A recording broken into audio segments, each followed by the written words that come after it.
Thank you, Madam Speaker. I rise to ask question number 38 of 2017. The question is directed to the Minister for Employment, Productivity and Industrial Relations. Can the Minister inform the House on what is the Ministry doing to address unemployment in terms of creating employment opportunities, development and skills training, inclusiveness in the workshop, to name a few, and to be consistent with the productivity to bring about an efficient workforce in the country? Thank you. Thank you. I give the floor to the Honourable Minister for Employment, Productivity and Industrial Relations. Thank you, Madam Speaker, and I'd like to thank the Honourable Dr. Bridgelal for his question. Employment is something that is always important to all of us, and in the Ministry a few years ago they had established the National Employment Centre as the branch of the Ministry to focus exclusively on employment, with an emphasis on trying to see how we can get those that are already in the country that are looking for employment, to see how we can assist them to get employment. And under the National Employment Centre, they have set up different units. One which looks at the issue of formal skills employment. Those that have left school, that have got some education, that would like to pursue some form of employment, the centre then provides them with assistance in terms of professional counselling, does aptitude assessments to give them feedback on the areas where they have strengths, also provides them with some life skills training, motivational sort of having goals in life, value type training that assists them to move in that particular area. Other than the formal skills program, under the National Employment Centre, there is also a facility for those that wish to serve as volunteers. Currently, we know that we have people that have served in civil service, who are former teachers. They are now volunteering in other parts of the Pacific. So this program allows us also to make use of not only the people that have retired, also young graduates, those who would like to serve as volunteers. We help them do that through that way. Over the past few years, there's also been a focus on self-employment.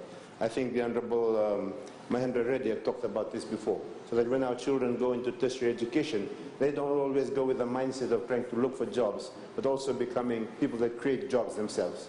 So that was a focus also in the Ministry, where there's an emphasis on self-employment. Recently now, with the establishment of the Micro, Small, Medium Enterprise Council that is being established under the chairpersonship of the Prime Minister, we hope to be able to orient a lot of our activities in self-employment with the programs that will be established by that particular council. Previously, the National Employment Centre was also heavily involved in providing skills training for those that wanted to seek employment but did not have any qualifications. We also provided that training. Now, with the establishment of the technical colleges that have been established around Fiji, the National Employment Centre is working together with the technical colleges, identifying people who register as unemployment, that wish to seek employment. They would then be placed in some of the programs that are conducted by the technical training colleges all around Fiji. One of the aspects that was covered by the question by Dr. Bridgelal was the issue of inclusiveness. And inclusiveness is something that's very important to the Ministry. Throughout the legislation that we have, such as the Employment Relations Promulgation, which is now the Employment Relations Act, there's a heavy emphasis on making people be included as possible.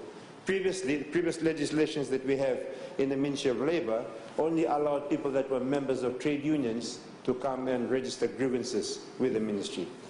With some of the changes that were done a few years ago, those sorts of barriers have been removed. Now all of those that do have grievances, they have the freedom to be able to bring their grievances to the Ministry, and there are mechanisms in place to address this. The Ministry also, we know that sometimes when cases are brought up and there is an attempt at mediation between the person that has a grievance and the employer, mediation fails, cases have to be brought up to the Employment Relations Tribunal. We have staff within the Ministry that have some training that can represent these people, represent workers who feel grieved. There's a heavy emphasis of equal employment opportunities to make sure there's no discrimination by different kinds of people. There's also, in the Employment Relations Promulgation, there is a clause, there's a section which asks employers to try to open up work opportunities for those that are physically challenged, to try to set up aside proportions of their total workforce to give those people an opportunity to get employment themselves. I think the third part of the question was talking about productivity. Within the Ministry of Labour, there are perhaps three things that I can talk about that we focus on productivity.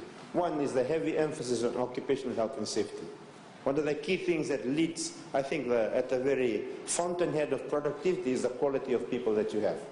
And occupational health and safety tries to guarantee that within a workplace you have an environment in which people can work and they are healthy and they are safe. If you have a healthy and safe workforce, we will likely to have better productivity. So there are requirements, for instance, that in any workplace where you have more than 20 workers, you must have an OHS committee. You must have all of these provisions in place. You must have occupational health and safety policies.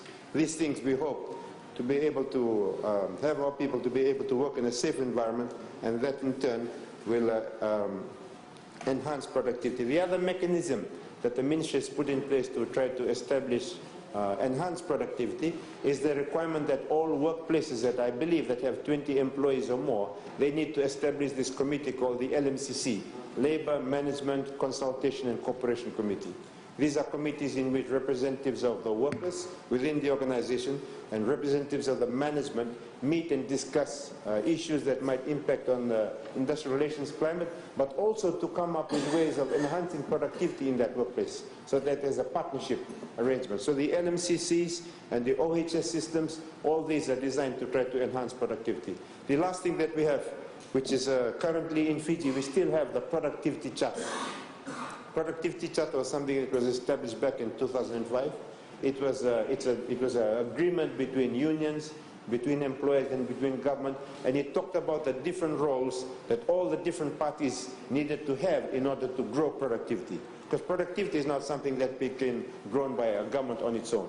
It needs the input of all of these different parties. So there are responsibilities there. We have the framework in Fiji where we have a national productivity organization, which I believe is the National Training and Productivity Center of the Fiji National University. Fiji is a member of the Asian Productivity Organization, and my ministry works together with the FNU and the NTPC to try to enhance productivity. So that, Madam Speaker, is just some feedback on the question that has been answered. Thank you, Madam Speaker, and I thank the Honourable Minister for his explanation. Unemployment is also very high in urban and peri-urban areas. So can the Honourable Minister explain how unemployed youths in these areas could benefit or could access the Overseas Seasonal Workers Program, which is focusing mainly right now in the rural areas? Thank you, Madam Speaker. Thank you, Honourable Minister. Thank you, Madam Speaker. Yes, the Seasonal Workers Program is a particular highlight of what the ministry has been doing. When this program first started off, back in the year, I think it was year 2015, it was especially for those that are going for seasonal work to Australia and New Zealand, it was opened up to all the youth. But one of the issues that happened during that time is that a number of those that went, they did not go and do the work, or they absconded and ran away. So the former minister, sitting on my right here, changed the way in which the seasonal work program was being done, so that it was aimed more at those that are in maritime rural areas far away from the centers where they could get occupation. They have no other form of getting occupation. So since that time, we've had a Tikina-based approach to all the villages that are far away from the towns and the centers, and each of these villages and settlements are asked to nominate a certain number of people into the pool. The pool is then checked and assessed for medical fitness, for physical fitness, and these numbers are then put into a work-ready pool, and employers come and take them from offshore. To date, we have around about 1,000 people that are in this work-ready pool, and we have about 300 plus that are on seasonal work, and we hope to be able to improve that. So for the time being, that will continue to be the focus. But in the meantime, as the demand grows and as we begin to develop and promote the Fiji product, which is the workers from Fiji, it is likelihood that these opportunities will also be opened up to our youth in the peri-urban areas. The difference between our youth in these areas and the youth out in the maritime and rural areas, that those out there, other than subsistence agriculture, they don't have any other form of access to getting capital to be able to build up their lives. So that was the idea behind taking that form of assistance mainly out to the rural and maritime areas. But in the future, as the demand rises, we should be able to also consider our youth in our peri-urban areas. for seasonal work offshore. Thank you. Honorable Asiran. Well, Madam Speaker, just a supplementary question to the Honourable Minister. Is his ministry considering providing capital funding for unemployed youths to address this unemployment issue in the villages and settlements?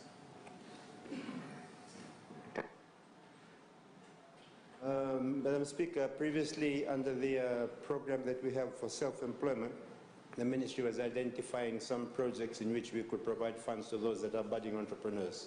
But now we realize that there's a whole host of programs that are already doing this. I think there are programs under the Ministry of Youth, Itaukei Affairs, and there's also the micro-small grants that are being provided by the Ministry of Trade and Ministry of Industry and Trade. So rather than do the same thing, we hope to be able to work in partnership with these other bodies and see in which areas we can provide more of an impact in, rather than just replicating what others are doing. Thank you. I give the floor to the Honorable Ratisela. Supplementary question, Madam Speaker. Thank the Minister for the explanation given regarding the question on hand. Just one question to the Honourable Minister. Do you have any plan for those people who have been encouraged to go for seasonal workers scheme overseas? Can you also encourage them just to stay on the various villages and be assisted with financial backup in order to create employment for themselves rather than going overseas? Thank you, Madam Speaker. Honourable Minister. Yes, I think it's, the focus is to be able to provide better livelihoods for everybody. Within my ministry, we focus on looking at opportunities for them to work offshore. I think in other ministries such as Itaukei Affairs, and they do those programs at Nandawe that encourage them to learn new skills and try to do something in their own village. So it's a balanced approach. Those that wish to take the opportunities offshore, they have the opportunity to do so. Those that wish to do something in their own communities, there are also opportunities to do that, either through assistance through other ministries. So we'll continue to have a balanced approach to this.